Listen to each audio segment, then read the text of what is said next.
Akhirnya setelah sekian lama Komik X balik lagi.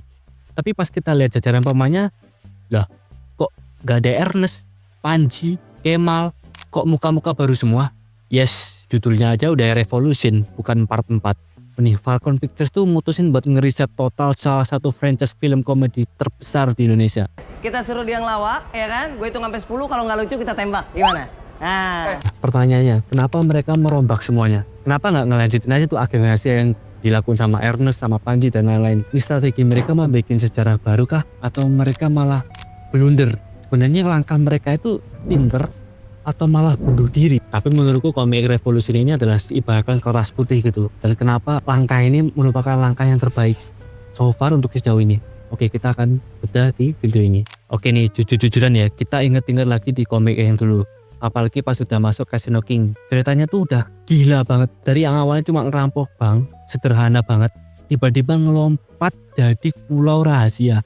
Ini organisasi kriminal internasional lah, jebakan maut lah, sampai perang gede-gedean nih pakai tentara bayaran. Apalagi muncul buaya gede gaban. Jadi istilahnya tuh ceritanya tuh udah mentok di langit-langit. Kalau dipaksain bikin yang sequel langsung tuh sutradaranya mau bikin apa lagi? Mau ngerampok markas alien, perang antar galaksi. Jadi beban lore dan sejarah karakter lamanya tuh udah sangat kompleks gitu loh. Terlalu berantakan buat diberesin. Nah jadi daripada mereka pusing tuh benerin cerita yang kayak benang kusut, Falcon mutusin buat cut aja sekalian gitu. Balik lagi ke akar ceritanya, yaitu perampokan. Gak cuma case-nya yang diganti nih, sutradaranya juga diganti. Sekarang sutradaranya adalah Fajar Bustami. Kenapa bukan Anggi Umbara lagi? Ini analisanya. Anggi itu rajanya chaos. Filmnya penuh satir, ledakan, dan gaya komedi yang liar banget. Tapi Fajar Bustami, dia tuh ahlinya bikin film yang cantik sih, rapi, dan mega blockbuster. Dengan milih Fajar, mungkin Falcon seolah pengen bilang, kita mau bikin komik yang lebih mahal, lebih sinematik, lebih enak ditonton secara visual. Fajar nggak mungkin disuruh beresin sih kekacauan dari sutradara sebelumnya. Dia butuh kanvas yang baru nih, kertas baru yang aku sebut di awal tadi tuh, biar bisa masukin visinya yang lebih slack dan rapi. Nah selain masalah teknis, ada lagi nih masalah yang menurutku kenapa Falcon memilih untuk ngeribut atau ngereset total semua cast-nya. Yaitu adalah cast dulu tuh udah mulai punya nama besar. Kalian sadar masih cast yang di komik dulu tuh sekarang udah punya nama gede banget. Contoh kayak misalnya Bang Ernest Prakasa, dia udah punya PH sendiri, udah sukses dengan film akal lainnya. Terus Panji dia udah sekarang tinggal di US, Kemal udah bikin podcastnya. Menurutku mereka sudah gak punya waktu untuk bikin film lagi gitu. Apalagi budget mereka juga mungkin udah meningkat daripada film yang pertama mereka, karena mereka udah punya nama gitu. Jangankan jadwalnya sekarang, jadwal yang dulu aja nih pernah di mention sama sutradaranya sendiri, Anggi Umbara waktu itu. Apa kesulitan terbesar ini? Schedule, men. Bang Bodi ke talent. Lu pikir nih 50 nama ini nggak problem nih. Nih lu lihat nih. Kalau gue jadi orang talent yang disuruh bikin schedule rundown dengan orang sebanyak itu, gue berhenti dari dunia perfilman, beneran gue resign gue.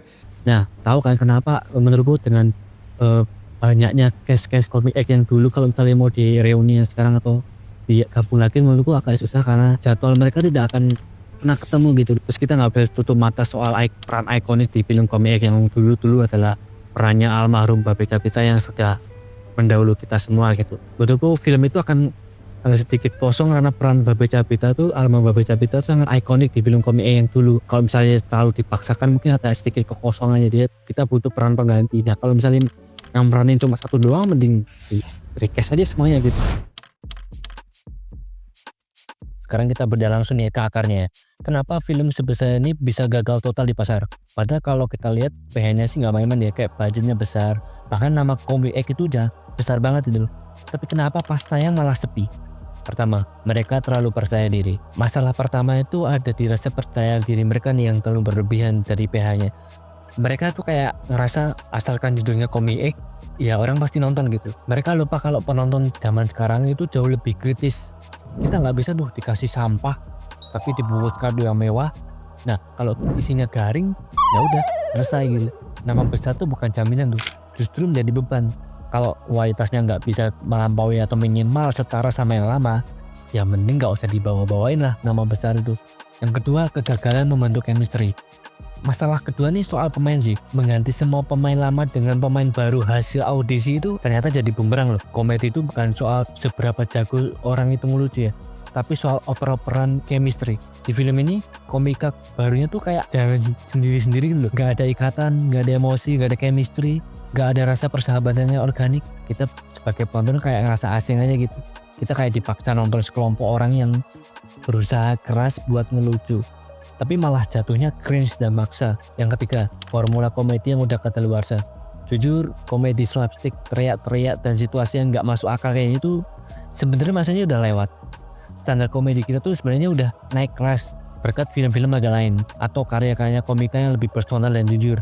Begitu Comic Revolution datang nih kayak apa ya, jokes mereka tuh kayak stop di 10 tahun yang lalu gitu. Jokes TV ala-ala TV gitu. Nah, penonton udah gak relevan lagi, dunianya udah berubah gitu.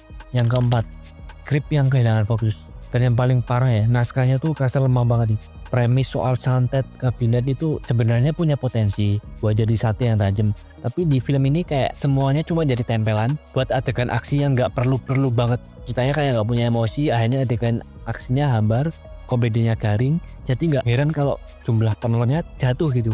Yang kelima, kekuatan mulut ke mulut itu lebih menghancurkan.